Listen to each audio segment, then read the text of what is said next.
Is Shagun. Welcome to Sky Trapper, a new education learning platform. आज हम पढ़ने वाले हैं political radicalism and economic crisis. ठीक है, तो हमने लास्ट क्लास में क्या क्या पढ़ा था, कुछ याद है? हमने लास्ट क्लास में देखा था इफेक्ट ऑफ द वॉर, मतलब वर्ल्ड वॉर वन का क्या असर देखने को मिल रहा था, हमें क्या इफेक्ट्स देखने को मिल रहे थे जर्मनी में, वो देखे। जैसे कि नवंबर क्रिमिनल्स, है ना, सिविलियंस को कम इम्पोर्टेंस देना, है ना, सोल्जर्स को ज़्यादा इम्पोर्टेंस देना, और कौन वीमर रिपब्लिक को सपोर्ट कर रहे थे, कैथोलिक्स, डेमोक्रेट्स और सोशलिस्ट, और कौन अपोजिट्स थे, कौन थे इनके नेशनलिस्ट सर्कल वाले। ठीक है, ये सारी चीज़ें देखी। आज हम थोड़ा सा ब्रीफ में देखेंगे किस तरह के पॉलिटिकल और इकोनॉमिक क्राइसिस जर्मनी में थे। सबसे पहले हम यहाँ पर समझते हैं कि पॉलिटिकल रेडिकलिज्म क्या है। ठीक, पॉलिटिकल तो समझ रहे हो ना, पॉलिटी से रिलेटेड, पॉलिटिक्स की बात हो रही है, राजनीति की बात हो रही है। इसके बाद हम समझते हैं कि रेडिकलिज्म क्या है। रेडिकलिज्म समझने से पहले हमें पता होना चाहिए कि रेडिकल क्या है, क्योंकि रेडिकल शब्द से ही निकल कर बना है क्या, रेडिकलिज्म। ठीक, तो रेडिकल क्या होते हैं? रेडिकल एक ऐसी विचारधारा होती है जिसमें लोगों को लगता है someone who want a great social and political change. ठीक, और रेडिकलिज्म क्या होता है? The people who adopt radical views, इसी को बोलते हैं क्या, रेडिकलिज्म। ठीक, और यहाँ पे अब पॉलिटिकल रेडिकलिज्म अगर कंबाइन करें तो इसका मतलब इन जर्मनी में कुछ ऐसे लोग होंगे जो पूरी तरह से सोशल और पॉलिटिकल चेंज चाहते हैं। उसी को यहाँ पर नाम दिया गया है पॉलिटिकल रेडिकलिज्म। अब पहला पॉइंट आता है, the birth of the Weimar Republic coincided with the revolutionary uprising of the Spartacist League on the pattern of Bolshevik revolution in Russia। अब देखो, birth of the Weimar Republic मतलब क्या, यहाँ पे कोइंसाइडेड का मतलब क्या है? मतलब something happens at the same time. मतलब एक तरफ वीमर रिपब्लिक का एस्टैब्लिशमेंट हुआ, दूसरी तरफ जो उनके ऑपोजिशन पार्टी थी जो कि रिवॉल्यूशंस कर रहे थे, वो एक अपना लीग बना रहे थे जिसका नाम था स्पार्टेसिस्ट। तो जो गवर्नमेंट को अपोज कर रहे थे वो उस स्पार्टेसिस्ट लीग में आ रहे थे, इन्वॉल्व हो रहे थे, और साथ ही साथ रिवॉल्यूशनरी एक्टिविटीज परफॉर्म कर रहे थे। मतलब कोइंसाइडेड का मतलब यहाँ पर ये, इसका मतलब ये है कि एक तरफ वीमर रिपब्लिक का फॉर्मेशन हो गया, दूसरी तरफ स्पार्टेसिस लीग का फॉर्मेशन हुआ, जहाँ पर जो वीमर रिपब्लिक को अपोज कर रहे थे वो उसमें इन्वॉल्व हो रहे थे, और साथ ही साथ प्रोटेस्ट टाइप का कुछ कर रहे थे। यहाँ पर जो तुम्हें इमेज दिख रही है, यहाँ कितने सारी भीड़ जमा है और लोग अपनी डिमांड सामने रख रहे हैं कि हमें इस तरह के पॉलिटिकल और सोशल चेंजेस चाहिए। कहाँ? जर्मनी में। ठीक है, और एक बात यहाँ पे लिखा है, on the pattern of Bolshevik revolution in Russia. किस पैटर्न पे ये चल रहे थे? ये जैसे रशिया में हमने देखा था, बोल्शेविक क्या है, रशिया में लेनिन की बोल्शेविक पार्टी थी, बोल्शेविक कम्युनिस्ट पार्टी, है ना। तो ये उसी के पैटर्न को फॉलो कर रहे थे। जैसे रशिया में बोल्शेविक की पार्टी रिवॉल्यूशनरी एक्टिविटीज़ कर रही थी अपनी बातें मनवाने के लिए, सेम ये भी उसी पैटर्न पे चल रहे थे और रिवॉल्यूशंस कर रहे थे। पहला पॉइंट समझ में आया। दूसरी बात यहाँ पर लिखी है, Soviet workers and sellers were established in many cities. मतलब क्या हुआ, वर्कर्स का और सेलर्स का। वर्कर्स तो जानते ही हो जो काम करते हैं, और सेलर्स कौन होते हैं? नाविक, जो शिप्स में काम करते हैं। ठीक, तो सेलर्स और वर्कर का अलग अलग जगह पे, मतलब जर्मनी के शहरों में सोवियट्स बनने लगे थे, ग्रुप्स बनने लगे थे। सोवियत को हिंदी में बोलते हैं संघ। समझ में आई इतनी बात? पहली बात हमने क्या बताई कि एक तरफ वीमर रिपब्लिक, दूसरी तरफ स्पार्टेसिस लीग के लोग एक साथ अपनी एक्टिविटीज परफॉर्म कर रहे थे। दूसरी तरफ जो ग्रुप्स बनने लगे थे वर्कर्स और सेलर्स के। देखो, अपनी मांग मनवानी है ना, तो ग्रुपिज्म होता है, प्रोटेस्ट होते हैं, रिवॉल्यूशंस होते हैं, जैसा कि अभी तक हम फ्रांस और रशिया में देखते आए हैं। और अब बारी है किसकी? जर्मनी की। नेक्स्ट पॉइंट देखो, the political atmosphere in Berlin. Berlin क्या है? जर्मनी की कैपिटल है बर्लिन। ठीक है, तो बर्लिन का पॉलिटिकल एटमॉस्फेयर कुछ इस तरह से था कि लोगों की सिर्फ एक ही डिमांड थी कि उनको सोवियत स्टाइल की गवर्नेंस चाहिए। किस स्टाइल की? जैसी रशिया में थी। उनको कम्युनिस्ट टाइप की गवर्नमेंट चाहिए, सोवियत स्टाइल की गवर्नमेंट चाहिए, डेमोक्रेसी वगैरह कुछ नहीं चाहिए। ये डिमांड थी किसकी? स्पार्टैकस लीग जो वहाँ पे बना, जिसमें लोग ऐड हो रहे थे, इन्वॉल्व हो रहे थे, आवाज़ उठा रहे थे, विद्रोह कर रहे थे। Next point is those opposed this, मतलब अब जितनी भी जो opposition party revolutionary activities perform कर रही थी, प्रोटेस्ट कर रही थी, तो अब जो वीमर रिपब्लिक के सपोर्टर्स हैं, जैसे कि सोशलिस्ट, डेमोक्रेट्स और कैथोलिक्स, अब ये सारे क्या कर रहे थे? ये सारी चीज़ें देख तो रहे थे, ये माहौल बन रहा है, देख तो रहे थे, लेकिन अब इनको ये भी पता है कि हमें इनसे कैसे निपटना है। ये वीमर में अपना एक साथ बैठ जाते थे और प्लान करते थे कि हमको आगे कैसे डेमोक्रेटिक रिपब्लिक को इस्टेब्लिश करना है, कैसे हमें जर्मनी में डेमोक्रेसी को लाना है और लोगों तक इस बात को पहुंचाना है, मनवाना है लोगों को, है ना। ये रिवॉल्यूशंस जो हो रहे थे, को अपोजिशन है करता ही है। यहाँ पर हमारे इंडिया में ही अगर अपोजिट पार्टी गवर्नमेंट के खिलाफ अगर आवाज़ उठाना चाहे, जो चीज़ गवर्नमेंट की उनको पसंद ना आए, तो क्या करते हैं? सड़कों पे आ जाते हैं, धरना करते हैं, प्रोटेस्ट करते हैं। उसी तरह से जर्मनी में भी ये सारी चीज़ें हो रही थी, कोई बड़ी बात नहीं थी, है ना। लोग अपनी मांग मनवाने के लिए करते हैं ये सारी चीज़ें।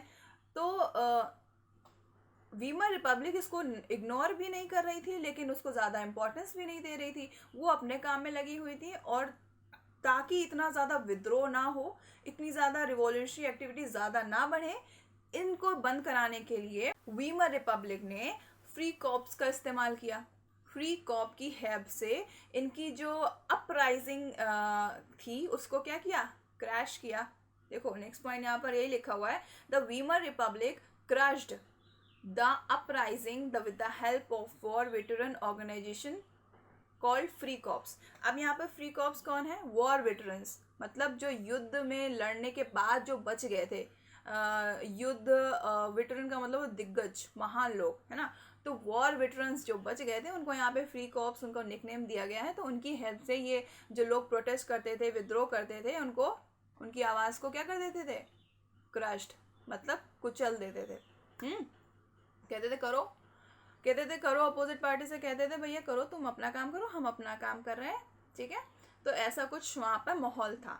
द एंगुइस्ट Spartacist later founded the Communist Party of Germany. यही लोग जो आज प्रोटेस्ट कर रहे हैं, यहाँ पर एंगुइस्ट का मतलब है the person who suffer from mental और फिजिकल पेन, सफरिंग, है ना।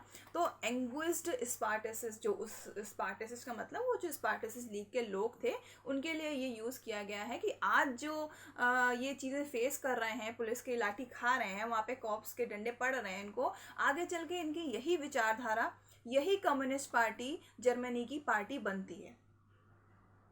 समझ रहे हो ना बात को? वीमर रिपब्लिक तो अभी इनका चल रहा है, इनका भौकाल अभी है, आगे चल के ये ख़त्म होने वाला है, देखेंगे कैसे। नेक्स्ट पॉइंट है, communist and socialist henceforth became irreconcilable enemy। मतलब क्या हुआ कि सोशलिस्ट और कम्युनिस्ट अब से, henceforth का मतलब होता है अब से, irreconcilable enemy बन गए हैं। irreconcilable का मतलब क्या होता है? कट्टर विरोधी, एक दूसरे के एकदम विपक्ष, अगेंस्ट रहते थे।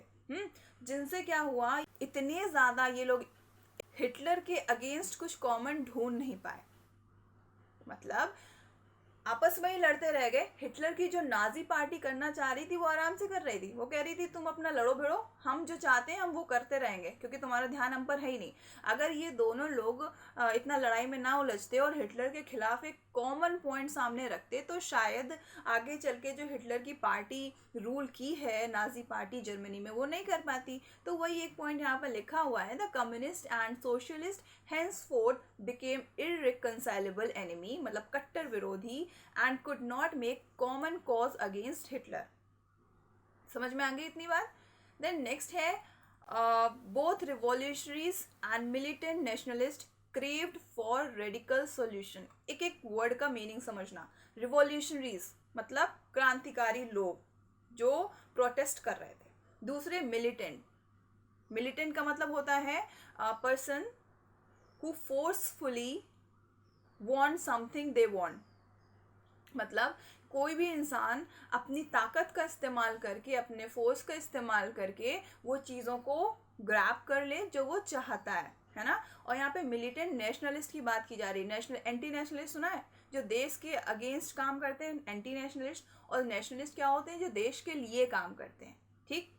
तो यहाँ पर मिलिटेंट नेशनलिस्ट का मतलब ये हुआ a kind of obsession for their country, मतलब ऐसे लोग जिनको अपनी कंट्री के लिए ऑब्सेशन था, ऑब्सेस्ड थे कि हमको इसी तरह के ही बदलाव चाहिए, ना इनसे कम ना इससे ज़्यादा, जो हम चाहते हैं हमें वैसा ही चाहिए, हम देश के लिए कुछ भी करने को तैयार हैं और हमने जो इतनी बेइज्जती सही है उसके बदले में हमें कुछ ना कुछ करना पड़ेगा। समझ में आई इतनी बात? तो ये चीज़ थी। लास्ट पॉइंट है political radicalisation was only heightened by the economic crisis of 1923। ये जो पॉलिटिकल सिनेरियो हमने अभी तक देखा कि क्यों लोग एक दूसरे को अगेंस्ट जा रहे थे, क्या चाहते थे जर्मनी में, इसकी बढ़ने की वजह, हाइटेंड का मतलब होता है इंक्रीज, बढ़ने की वजह कहीं ना कहीं इकोनॉमिक क्राइसिस है। अगर इकोनॉमिक क्राइसिस नहीं होती तो ना ही ये प्रोटेस्ट होते और ना ही लोग वॉर के लिए, युद्ध करने के लिए, लड़ाई करने के लिए इतना ज़्यादा उत्साहित होते, है ना। अगर नॉर्मल सब कुछ चल रहा होता, वर्ल्ड वॉर 1 ना होता, गवर्नमेंट से कोई तकलीफ ना होती अगर वहाँ के लोगों को, तो क्या ये सारी चीज़ें होती? क्या स्पार्टैकस लीग बनता? नहीं बनता। अगर हमें अपनी गवर्नमेंट से कोई तकलीफ ही नहीं है तो फिर प्रोटेस्ट करने का कोई मतलब नहीं है। तो वही चीज़ यहाँ पर लिखी हुई है कि इकोनॉमिक क्राइसिस की वजह से हमारा जो पॉलिटिकल रेडिकलिज्म है ये बढ़ गया। कब तक? 1923 की क्राइसिस तक। समझ में आया? तो ये था हमारा पूरा पॉलिटिकल रेडिकलिज्म। अब हम समझते हैं कि किस तरह की इकोनॉमिक क्राइसिस हो रही थी जर्मनी में। अब ध्यान से सुनना, इकोनॉमिक क्राइसिस जर्मनी में कैसे आई। पहली बात, जो जर्मनी ने युद्ध लड़ा, लोन लेके लड़ा। सोच रहे हो कि इतना गरीब तो था नहीं जर्मनी, नहीं था, करेक्ट। लेकिन जो हमारा वॉर था, वर्ल्ड वॉर 1 4 साल चला है, 1 साल 2 साल मैनेज होती हैं चीज़ें, लेकिन धीरे धीरे क्या हुआ, जर्मनी का सारा पैसा ख़त्म हो गया युद्ध में। जब पैसा ख़त्म हो गया तो जर्मनी को बाहर से लेना पड़ा। तो अब वही लोन चुकाने के चक्कर में जर्मनी का जो रिजर्व गोल्ड था वो हो गया ख़त्म हो गया। तो 1923 में जर्मनी ने मना कर दिया, बोला भैया माफ़ करो, अब हम लोन नहीं चुका पाएंगे, कुछ दिन तक हमको थोड़ा सा रिलीफ दो, हमारे पास सारा गोल्ड ख़त्म हो चुका है, हम कैसे चुकाएं। तो फ्रांस ने कहा कोई बात नहीं, मत दो, हमें अपना लैंड दे दो, अपना एरिया दे दो। देखो चालू निकले। ट्रीटी ऑफ वर्साइल में ऑलरेडी सारा कब्जा कर लिया था, इनका राइनलैंड ले लिया, इनका रिसोर्सेज ले लिए, लेकिन फिर भी ये नहीं है थोड़ा सा इनको बाद में इंटरेस्ट के साथ ले लें, लेकिन नहीं, इन्होंने कहा कोई बात नहीं, तुम नहीं दे पा रहे हो, कोई बात नहीं, अपना जगह दे दो। तो इन्होंने अपना इंडस्ट्रियल एरिया को ऑक्यूपाई किया, जर्मनी के इंडस्ट्रियल एरिया को, जिसका नाम है रूहर जर्मनी में एक डिस्ट्रिक्ट है, एक जगह है, एरिया है। जिससे कि फ्रांस आगे चल के ये क्लेम कर सके कि यहाँ पर पाया जाने वाला कोल किसका है, फ्रांस का है। ले लिया, कुछ नहीं कर सकता था जर्मनी। अब लोन नहीं चुका पाओगे तो अपनी जगह तो देनी पड़ेगी। आज के सिनेरियो में जैसे कि पाकिस्तान चाइना से जो पैसे ले रहा है, लोन ले रहा है और चुका नहीं पाता, तो चाइना कहता है कोई बात नहीं, हमें अपना एरिया दे दो, सिंपल। तो इस तरह की चीज़ें चल रही थी। अब क्या हुआ, जब जर्मनी ने रिफ्यूज़ कर दिया और उन्होंने इनका एरिया ले लिया, तो बदले में जर्मनी में रिटेलिएट किया। रिटेलिएट का मतलब जवाब दिया। जवाब के तौर पे जर्मनी ने अपनी अंधाधुन करेंसी छापना शुरू कर दिया, जिसकी वजह से मार्केट में इतना ज़्यादा करेंसी का फ्लो हो गया और करेंसी की वैल्यू डाउन हो गई। अब सोच रहे होगे कि अगर पैसे छाप रहे हैं तो इसमें गलत क्या है, अपनी इकोनॉमी को अगर इम्प्रूव करना है तो नोट्स तो छापने पड़ेंगे। करेक्ट, नोट्स छापने पड़ेंगे, लेकिन सिर्फ उतने ही जितना आपके पास गोल्ड रिजर्व है। हर कंट्री की गवर्नमेंट सिर्फ उतने ही पैसे छापती है जितना उसके पास गोल्ड रिजर्व होता है, और जर्मनी के पास तो सारा गोल्ड ख़त्म हो चुका था, तो जिसकी वजह से अब जो वो पैसे छाप रही थी उसकी कोई वैल्यू नहीं है। समझ रहे हो? इतना ज़्यादा इन्होंने पैसे छापे कि इनका जो मार्क की वैल्यू देखो, $1 इनका अप्रैल में 1923 के बाद अप्रैल में $1 24,000 मार्क्स के इक्वल हो गया। उसके बाद जुलाई में लाखों में चला गया, अगस्त में करोड़ों में चला गया, और ऐसे धीरे धीरे ट्रिलियंस में इनका जो मार्क्स था उसकी वैल्यू हो गई। देखो, अब इंडियन रुपीज़ से अगर हम कंपेयर करें तो $1 हमारा इक्वल है 75 पॉइंट कुछ इंडियन रुपीज़ के, फिर भी लाख गुना सही है ना। कल को बाई चांस अगर ऐसा हो गया कि एक $1 हमारे यहाँ 24,000 रुपीज़ के इक्वल हो गया, तब तो हम तो लुट जाएंगे। हमने जो सेविंग्स करके रखी हैं, इधर से ले लेते हैं ना, जो हमें पॉकेट मनी मिलती है धीरे धीरे, तो 24,000 अगर $1 के बराबर हो गया तो हमारे पास तो कुछ बचा ही नहीं। अब देखो क्या होता है ना कि जब करेंसी इनकी इनकी करेंसी की वैल्यू कम हो गई, करेंसी की वैल्यू कम होने की वजह से इनके गुड्स एंड कमोडिटीज़ के प्राइसेस एकदम आसमान छूने लगे। मान लिया एक शॉपकीपर है, इकोनॉमिक क्राइसिस आने से पहले नॉर्मल वो एज यूजुअल जैसे नॉर्मल दाम में वो सामान बेचता था, उससे अपना घर का खर्चा भी चल जाता था और उसकी सारी नीड्स सब पूरी हो जाती थी। लेकिन अब क्योंकि करेंसी की वैल्यू इतनी ज़्यादा डाउन हो गई, जिसकी वजह से अब जो उसके पास पैसा जो उसने सेव करके रखा हुआ था, लाखों में रखा हुआ था, अब उसकी कोई कीमत नहीं बची। अब उन लाखों रुपए से वो सिर्फ और सिर्फ अपने घर का पेट भर पा रहा है, अपने घर के लोगों का पेट भर पा रहा है। अब उसको अपनी और जो उनकी बड़ी सी नीड्स है उनको फुलफिल करने के लिए और पैसा चाहिए ना, तो और पैसा लेने के लिए वो क्या करता है, अपनी दुकान की चीज़ों को बहुत महंगे दामों में बेचता है, करोड़ों में बेचता है, तब जाके वो अपनी बड़ी सी डिमांड्स पूरी कर पाता है। समझ रहे हो? मतलब करेंसी की वैल्यू घटने की वजह से प्राइजेस बढ़ गए। कैसे बढ़ गए समझ में आया इस एग्जाम्पल से? अब ये इमेज देखो तुम, यहाँ पर ये बड़े बड़े बैग लेकर ये जा रहे हैं, इनमें क्या है, सिर्फ और सिर्फ पैसा है।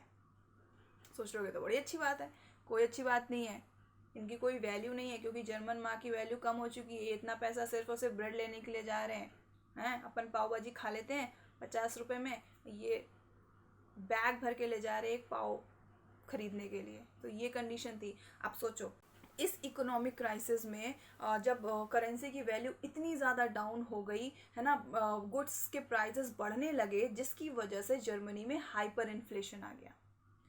हाइपर इन्फ्लेशन क्या होता है? जब टू मच करेंसी प्रिंट करने के बाद जर्मनी में गुड्स के प्राइसेस बढ़ जाएं तो उसको बोलते हैं क्या, हाइपर इन्फ्लेशन।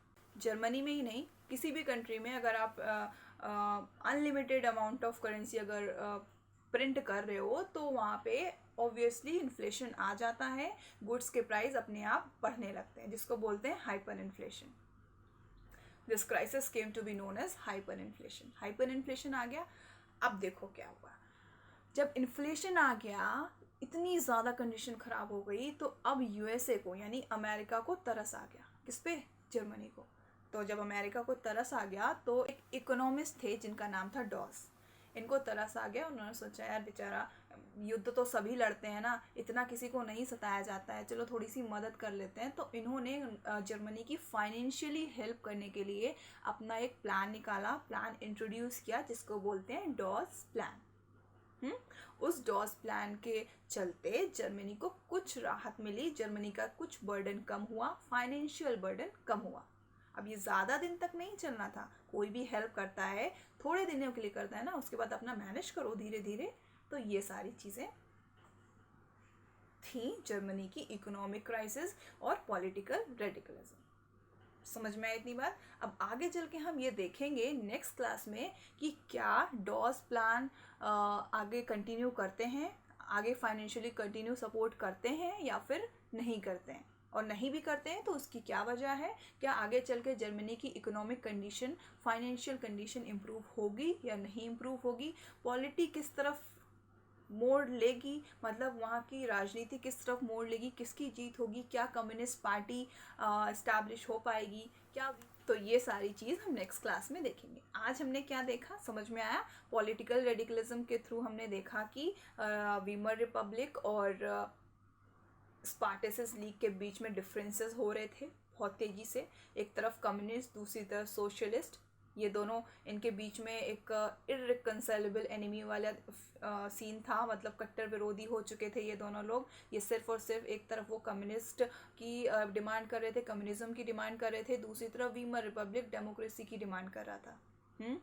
और इन सब के चलते इकोनॉमिक क्राइसिस इतनी ज़्यादा बढ़ गई कि जर्मनी की जो करेंसी थी उसकी वैल्यू कम हो गई। क्यों कम हो गई? क्योंकि उनके पास गोल्ड ख़त्म हो गया था, और जिसकी वजह से वो अनलिमिटेड करेंसी प्रिंट करते जा रहे थे, नोट्स प्रिंट करते जा रहे थे। और जब नोट्स इतने ज़्यादा प्रिंट होने लगते हैं, मार्केट में मनी का सप्लाई बहुत ज़्यादा हो जाता है, तो गुड्स के प्राइसेस बढ़ जाते हैं, जिसकी वजह से हाइपर इन्फ्लेशन वाली कंडीशन क्रिएट हो जाती है। समझ में इतनी बात। और जब इनकी गरीबी यूएस को देखी नहीं गई तो वहाँ के इकोनॉमिस्ट डॉज ने अपना डॉज प्लान इंट्रोड्यूस किया और इनके फाइनेंशियल बर्डन को कम करने की कोशिश की। नेक्स्ट क्लास में हमें ये देखना है कि क्या ये इनका फाइनेंशियल बर्डन कम कर पाते हैं या नहीं। ठीक है, so till then be happy, be safe and bye bye.